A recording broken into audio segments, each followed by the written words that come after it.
여러분 안녕하십니까? 성경의 맥을 잡다 38번째 시간입니다. 오늘은 큰 잔치의 비유와 새천사의 기별 세 번째 시간입니다. 여러분 우리 지난주에 배웠던 것 다 잠깐 복습을 해볼까요? 저희가 첫째 천사의 기별을 배웠습니다. 주제는 하나님의 심판하실 시간이 이르렀다. 그렇죠? 어떻게 준비해야 되냐? 하나님을 두려워하며 그에게 영광을 돌려야 된다. 이 뜻이 진짜 의미가 뭐라 그랬죠? 바로 숭배심, 경외심을 갖고 그분께로 나아가는 것입니다. 하나님을 두려워한다는 것은 그분께로 피하는 것이고 하나님께 영광 돌리는 것은 우리가 회개를 통하여 죄영 사함을 받고 구원받는 게 그분의 최고의 영광이었다라고 말씀드렸습니다. 그 방법이 바로 창조주를 경배하는 것이고 그 날짜가 안식일이다라고 설명을 드렸습니다. 이 첫째 천사의 기별을 여러분 꼭 개인적으로 경험해 보시면 좋겠습니다. 오늘은 둘째 천사의 기별에 대해서 함께 공부해 보도록 하겠습니다. 혹 시간이 된다면 셋째 천사까지 넘어가도록 할 건데요. 계시록 14장 8절에 보면 또 다른 천사 곧 둘째가 그 뒤를 따라 말하되 무너졌도다 무너졌도다 큰 성 바벨론이여 모든 나라를 그 음행으로 인하여 진노의 포도주로 먹이던 자루라 하더라. 이 둘째 천사의 기별은 1844년 여름에 처음으로 전파되었습니다. 그것을 재림교 역사에서는 제7월 운동이라고 부릅니다. 이것을 우리가 이미 배웠던 열처녀의 비유에서는 밤중 소리라고도 해석할 수 있습니다. 대쟁투 389페이지입니다. 요한계시록 14장의 둘째 천사의 기별은 1844년 여름에 처음으로 전파되었다고 기록합니다. 여기 보시면 살아남는 이들 369페이지입니다. 밤중 소리인데요. 비유 가운데 한밤중에 소리가 나서 신랑이 온다고 외친 것과 같이 그 성취에 있어서도 2300주야가 끝날 것이라고 처음에 생각했던 1844년 봄과 나중에 2300주야의 참 마감 시기로 알려진 1844년 가을과의 중간, 그때가 밤중 소리입니다. 보라 신랑이로다 맞으러 나오라는 성경 말씀과 똑같은 소리가 선포되었다. 이것이 둘째 천사의 기별입니다. 제7월 운동 그리고 밤중 소리입니다.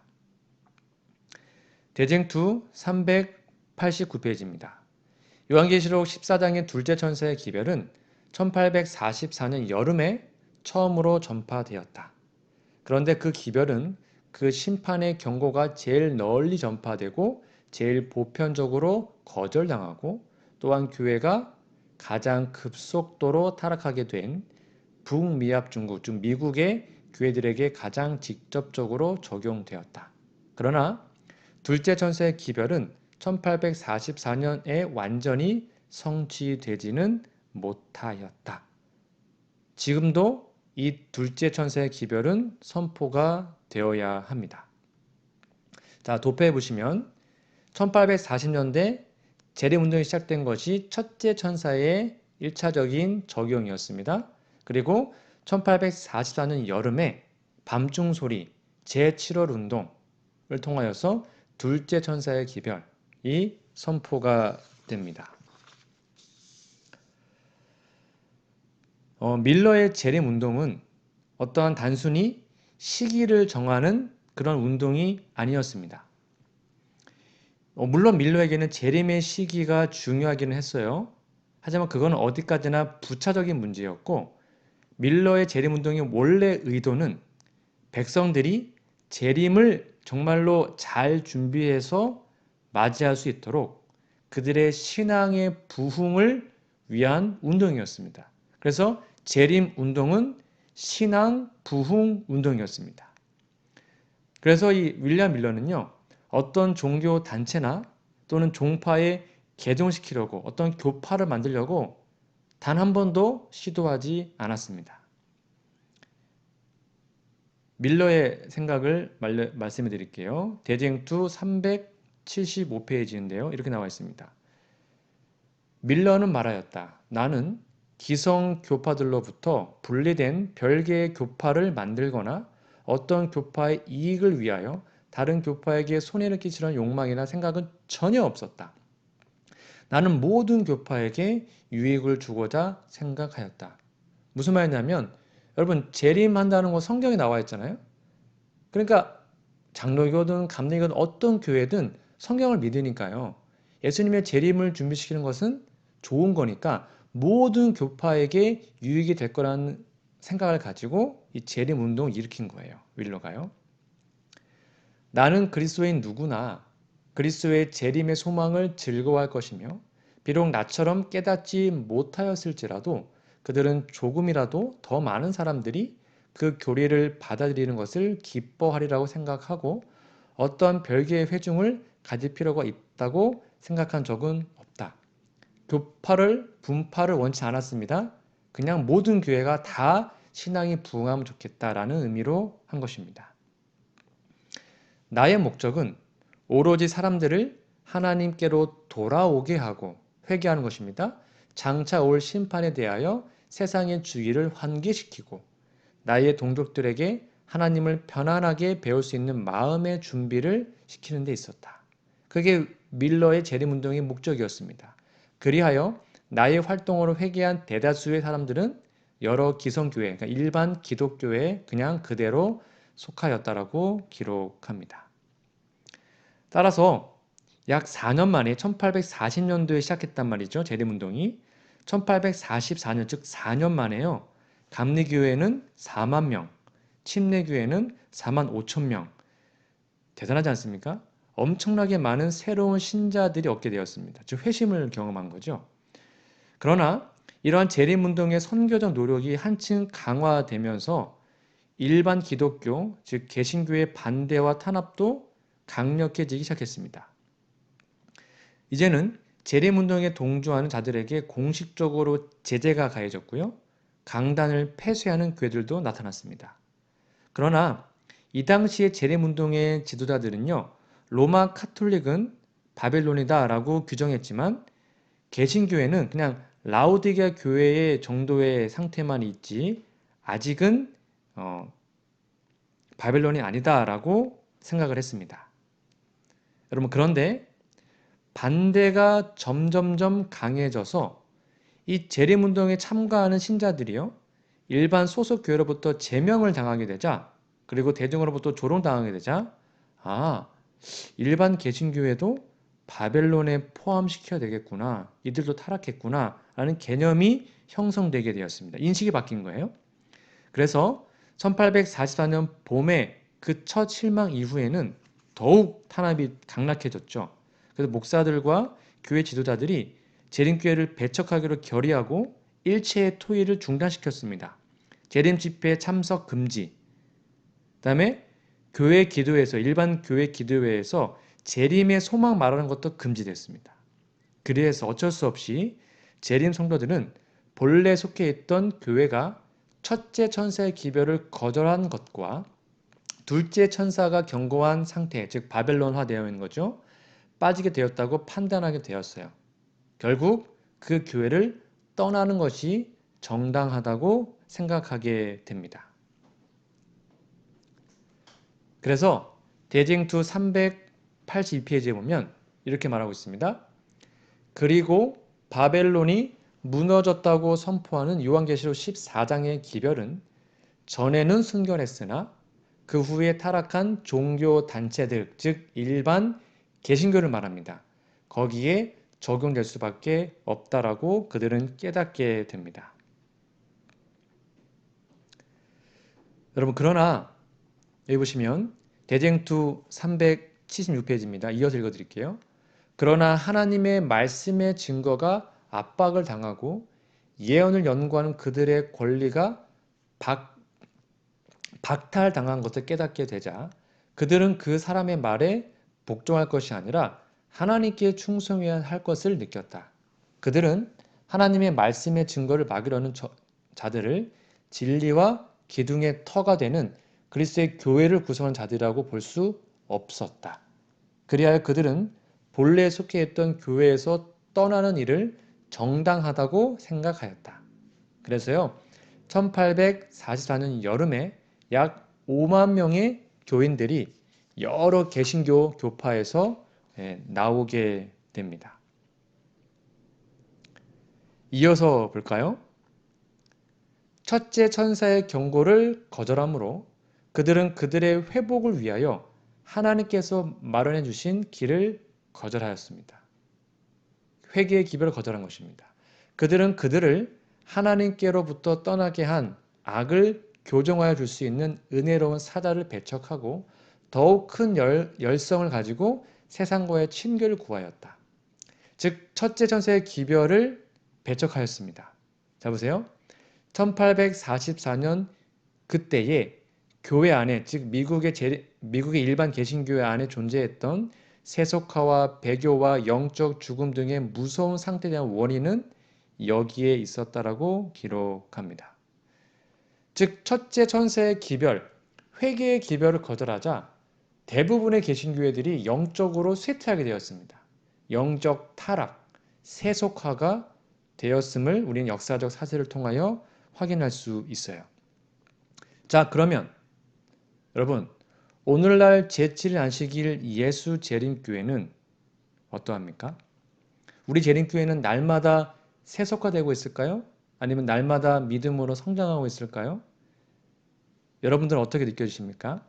만약 재림교회가 세속화되고 배교와 영적 죽음의 무서운 상태에 있다면 여러분 우리도 이 회개의 기별, 첫째 천사의 기별을 거절하고 있지 않는지는 고민해 봐야 하는 것입니다. 놀랍게도요. 시물교훈에 이런 말씀이 있습니다. 자기 자신을 그리스도인이라고 부르는 많은 사람들은 단지 인간 도덕가에 불과하다. 그냥 착한 사람이라 이겁니다. 그리스도를 따른다고 하는 자들이 더 이상 세상과 구별된 특별한 백성이 아닙니다. 즉 일반 사람들과 재림교회의 삶이 별로 다른 게 없는 거예요. 똑같습니다. 거의 흡사합니다. 경계선은 희미해졌다. 더 충격적인 말입니다. 교회는 매일 세속화되어 가고 있다. 즉 재림교회조차도 만약 우리가 첫째 천사의 기별을, 즉 회개의 기별, 회심의 기별, 하나님께 영광 돌리고 정말 진심으로 거듭나는 그 기별을 거절하고 있다면 우리 교회는, 우리 교단은 점점 세속화되어 갈 것입니다. 여러분들은 어떻게 느끼고 계신지요? 그것이 둘째 천사의 기별이었습니다. 바벨론에서 나오라. 거기에서 얼른 나와야 구원받을 수 있다. 오늘날 바벨론은 일반 개신교도 포함되어 있지만 이 세상을 말하기도 합니다. 우리는 세상에서 빨리 나와 예수님으로 돌아가야 합니다. 자, 이어서 셋째 천사의 기별을 좀 볼까요? 계시록 14장 9절부터 보시면 또 다른 천사 곧 셋째가 그 뒤를 따라 큰 음성으로 가로되 만일 누구든지 짐승과 그의 우상에게 경배하고 이마에나 손에 표를 받으면 그도 하나님의 진노의 포도주를 마시리니 그 진노의 잔에 섞인 것이 없이 부은 포도주라. 거룩한 천사들 앞과 어린 양 앞에서 불과 유황으로 고난을 받으리니 그 고난의 연기가 세세토록 올라가리로다. 짐승과 그의 우상에게 경배하고 그 이름의 표를 받는 자는 누구든지 밤낮 쉼을 얻지 못하리라 하더라. 성도들의 인내가 여기 있나니 저희는 하나님의 계명과 예수 믿음을 지키는 자니라. 여러분 대실망 이후에 이 재림운동을 이끈 지도자들은 1844년 10월 20일 이 대실망이었잖아요. 그때 각 사람의 운명이 결정되었다라고 생각했어요. 여러분 열처녀의 비유에서 마태복음 25장 10절에 뭐라 나와 있어요? 저희가 살아간 동안에 신랑이 오므로 예배하였던 자들은 함께 혼인잔치에 들어가고 문은 닫혔다 나와 있잖아요. 문이 닫혔다. 즉 각 사람의 운명이 결정되었다. 언제요? 대실망 때. 그렇게 그들은 처음에는 생각을 했어요. 그런데 마태복음 25장 11절에 보면 그 후에 남은 처녀들이 와서 가로되 주여 주여 우리에게 열어주소서 대답하여 가로되 진실로 너희에게 이르노니 내가 너희를 알지 못하노라 하였느니라. 이 사실을 윌리엄 밀러가 이렇게 기록을 했습니다. 잘 보세요. 우리는 죄인들을 경고하고 지금 재림운동을 말하는 것입니다. 기성교회, 일반 개신교회를 깨우는 과업을 완료했다는 것입니다. 즉 대실망 전에 하나님은 당신의 섭리 가운데 문을 닫으셨다. 그게 지금 열신의 비유에서 나오는 것입니다. 우리가 할 수 있는 일은 우리의 소명과 선택됨을 확고히 하기 위해서 피차 격려하는 일뿐이다. 우리는 지금 말라기 3장 18절, 다니엘 12장 10절, 계시록 22장 10절에서 12절에 명시된 시기에 살고 있다. 그래서 이들이 정말로 열심히 복음을 전했기 때문에 이 대실망 직후 모든 사람의 운명이 결정되었다라고 생각을 했어요. 그런데 여러분, 모든 사람의 운명이 결정되면 더 이상 회심이나 전도의 열매가 없어야 되잖아요. 그런데 1844년 연말이 다가오면서 그러니까 이제 대실망이 끝났습니다. 10월 달에 끝나고 그 해에 연말이 다가오면서 새로운 개신자들이 막 생겨나는 거예요. 또 다른 전도의 열매가 생긴 것입니다. 그래서 이 정말 닫힌 문이 맞냐라는 이것에 대한 새로운 의견들이 대두되게 되었습니다. 재림교회사 48페이지에 기록되어 있습니다. 그래서 이 닫힌 문은 닫혔다 하는 그 열신의 비유에서 닫힌 문에 대한 새로운 의견들이 이렇게 기록되어 있습니다. 첫 번째, 즉 제7월 운동에 참가하지 않는 자들에게 1844년 10월 22일에 은혜의 문이 닫혔다라는 견해이고요. 두 번째는 은혜의 문은 의식적으로 재림기별을 거절한 사람들에게만 닫힌 것이며 제7월 운동 이후 기별을 받아들이는 사람들에게는 아직도 열려 있다. 3번, 은혜의 문이 닫혔다는 표현 자체가 비성서적이므로 사용을 거부한다 라는 견해이고요. 4번은 백성들에게 나아갈 선교의 문만이 닫힌 것이다 라는 여러 가지 의견이 있었습니다. 정답은 몇 번이었을까요? 바로 2번입니다. 그래서 이 문제는 성소신학 즉 예수 그리스도의 하늘 성소 봉사가 이해되면서 실마리가 풀리게 됩니다. 그리고 화인 여사가 1849년 3월 24일에 받은 열린 문과 닫힌 문의 묵시가 가장 결정적인 역할을 하게 됩니다. 초기 문집 42페이지입니다. 나는 예수께서 성소의 문을 닫으신 것과 아무도 그 문을 열 수 없는 것을 보았고 또 그가 지성소의 문을 여신 것과 아무도 그 문을 닫을 수 없는 것을 보았다.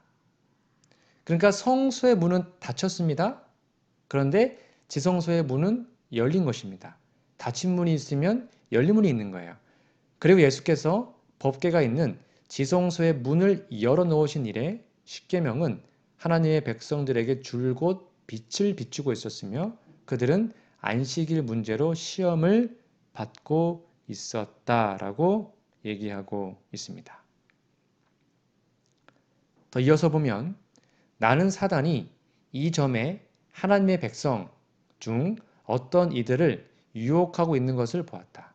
즉 전에 믿음으로 승리한 수많은 잠든 선한 그리스도인들이 참 안식일을 지키지 않았다는 이유로 지금 안식일 문제가 우리에게 중요한 시험거리가 될 수 있을까 하고 의심하고 있다. 무슨 말인지 알죠? 예전 사람들은 일요일을 정말 잘 지켰단 말이죠. 근데 그들에게도 구원이 있단 말입니다. 근데 우리는 왜 안 되냐라고 물어본 것입니다. 그 다음입니다. 현대 진리의 원수들은 예수께서 닫으신 성소의 문을 열려고 하며 그가 1844년에 열어놓으신 지성소의 문을 닫으려고 애를 쓴다. 이로써 여러분, 기존의 닫힌 문의 개념과 열린 문의 개념, 즉 닫힌 문의 개념은 열린 문의 개념으로 일대 전환, 생각의 전환을 겪게 되었고, 임박한 재림에 대한 기대로 충만했던 재림신자들은 예수님의 재림에 앞서 셋째 천사의 기별을 전파할 역사적 기간이 존재한다는 사실을 깨닫게 된 것입니다. 즉 대실망 이후에 모든 사람의 운명이 끝난 것이 아니라 지성소의 문이 열렸기 때문에 그때부터 셋째 천사의 기별이 전파되어야 되는구나 라는 것을 깨닫게 된 거예요. 그래서 이 셋째 천사의 기별은 삼중 기별로 첫째와 둘째와 그 다음에 셋째 천사의 기별이 함께 전파된다는 사실을 깨닫게 된 것입니다. 자, 도표를 보시면 첫째 천사가 1840년대부터 됩니다. 둘째 천사는 1844년 여름부터입니다. 그리고 셋째 천사의 기별은 최후의 초청인데요. 바로 1844년 가을 이후, 대실망 이후에 셋째 천사의 기별이 선포되는구나 하는 것을 그때 깨닫게 된 것입니다. 그리고 결국 이 재림 신도들은 안식일 진리를 만나게 됩니다. 여러분, 첫째 천사와 셋째 천사의 기별의 핵심은 안식일입니다. 그러므로 이 셋째 천사의 기별을 전할 재림 신도들이 안식의 기별을 깨닫게 된 것은 필연적인 것이었습니다. 첫 번째, 1843년 겨울에 제7일을 지키고 있는 침례교 출신인 오우쿠스 부인이 안식일 진리를, 이분도 이제 초창기 재림운동 때 있었던 재림신자였습니다. 안식일 진리를 소개하게 되죠. 그리고 1844년 봄에 감리교 출신 프레데릭 휠러가 최초로 안식일을 준수하게 됩니다. 재림 신도로서. 그리고요, 1844년 여름에 자유의지 침례교 출신이었던 프레불이라는 사람이 안식일을 출판물을 제작해서 배포하게 됩니다. 그리고 여러분 잘 아시는 우리 재림교회의 선구자죠. 조셉 베이츠와 하이람 에드손이 프레불의 출판물을 통해서 안식일을 받아들입니다. 이게 진짜 진리구나. 그리고 화이트 부부에게 안식일을 전하는 대신 화이트의 묵시를 받아들이게 됩니다. 그래서 결국 성소를 지키고 성소 교리와 진리, 그리고 안식일, 그리고 예언의 신, 특별한 은사를 특별 교리로 삼는 안식일 준수 재림 집단이 형성되게 되죠. 이때가 바로 새천사의 기별이 선포되었던 시기와 같은 것입니다. 그리고 더 나아가서 성소신학과 안식일 교리가 만나게 됩니다. 이 하늘 성소에 대한 연구가 이때부터 활발히 진행됩니다. 그래서 하늘 지성소에는 언약궤가 있는데 여기에도 십계명이 있구나. 그래서 계시록 11장 19절에 뭐라고 나와 있습니까? 이에 하늘에 있는 하나님의 성전이 열리니 성전 안에 하나님의 언약궤가 보이며, 이 언약궤 있는 것은 지성소잖아요. 그래서 지성소 안에 하늘나라에도 성소가 있는데, 그리고 지성소가 있는데 그 지성소 안에 법궤가 있다는 것입니다. 그 법궤 안에 십계명이 있어요. 그러니 이 안식일 계명은 영원토록 불변하는 것이구나 라는 것을 깨닫게 됩니다. 즉 지상 성소에서처럼 하늘 지성소에도 십계명을 담은 언약궤가 있다는 사실은 십계명의 영원성을 보증하는 것이죠.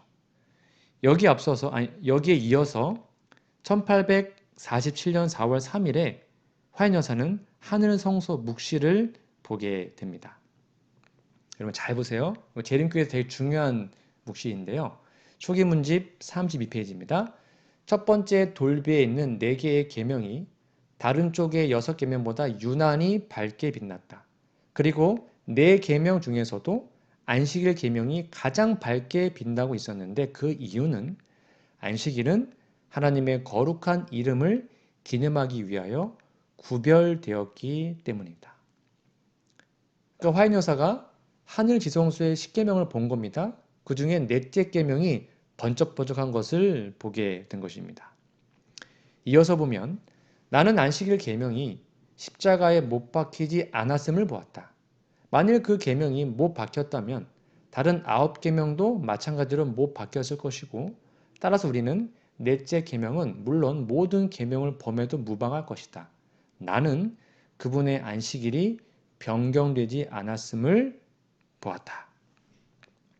또한 화인 여사는 1849년 3월 24일에 열린 문과 닫힌 문의 묵시에서 예수님께서 지성소에 들어가신 이후, 즉 지성소 사역이 시작된 이후에 비로소 안식일에 관한 시험이 온다는 것을 깨닫게 되었죠. 이건 제가 지난번에 한번 말씀드렸습니다. 열린 문과 닫힌 문의 묵시입니다.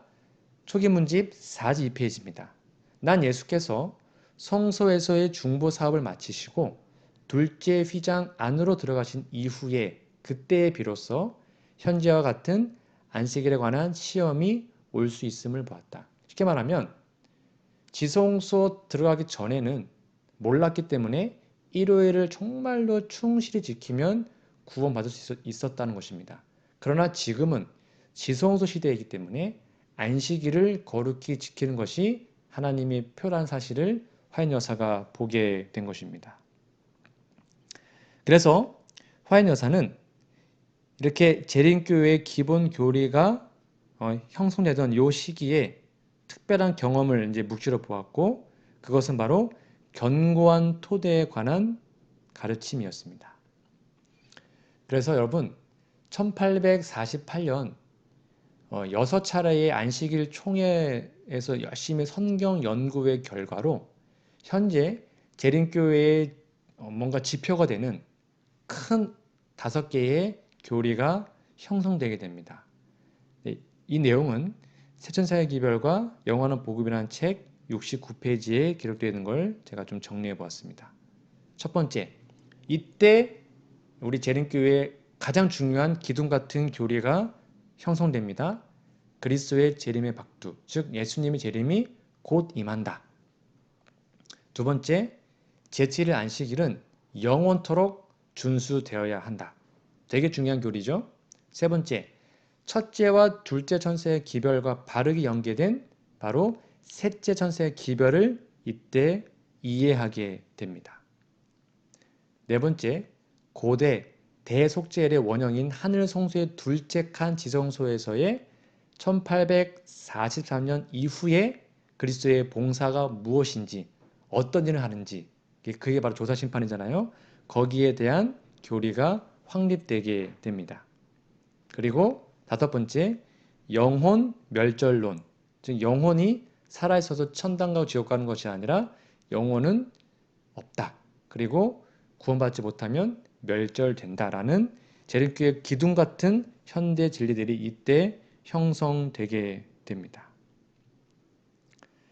여러분 그런데 이렇게 수많은 사람들이 있었음에도 불구하고 많은 사람들이 이 재림교회 운동에 참여했던 많은 사람들이 이 기별을 버리고 가버립니다. 초기 문집 261페이지에 보면 이렇게 나와 있습니다. 나는 유대인들이 예수를 십자가에 못 박았듯이 명목상의 교회들이 이 기별들을 못 박아버린 것을 보았다.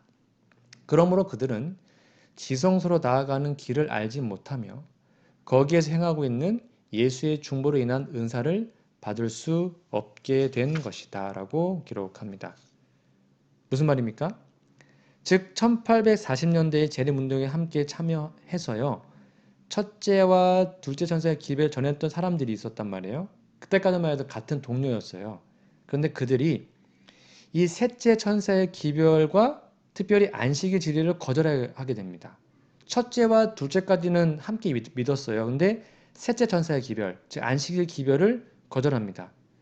그러면서 본인들은 재림교회에 있다고 말한 거예요. 그것을 바로 명목상의 재림교인들이라고 화인연사는 설명하고 있습니다. 그래서 이들은 이 셋째 천사의 기별, 안식일 기별을 거절합니다. 그러니까 이제 지성소로 가는 길을 알지 못하고 영적으로 방황하게 되죠. 그렇게 안식일을 거절하게 되자 놀랍게도요. 가르법은 기별 1권 69페이지에 보면 믿지 않는 세상 사람들, 타락한 교회 목사들 및 제1일, 즉 제7일이 아니라 1일을 지키는 재림신자들은 화인여사를 맹렬히 공격하는 일에 연합하고 있다. 결국 화인여사를 통한 예언의 은사, 예언의 신도 거절하게 됩니다. 그러나 제7일 안식일 예수 재림교회는 견고한 토대, 즉 예수님께서 하늘 지성소로 들어가신 이후 주어진 현대 진리, 아까 살펴봤죠? 5가지의 중요한 진리, 그 진리들 위에 건설되었고 그때 이후로 하나님의 인도하심 속에 전 세계적인 교회로 성장하게 됩니다. 자, 그러면 이 셋째 천사의 기별을 우리가 어떻게 해석하면 좋을까요? 그것은 다음 시간에 이어서 하도록 하겠습니다. 다음 주까지 영육간에 강건하시기를 간절히 기도합니다. 감사합니다.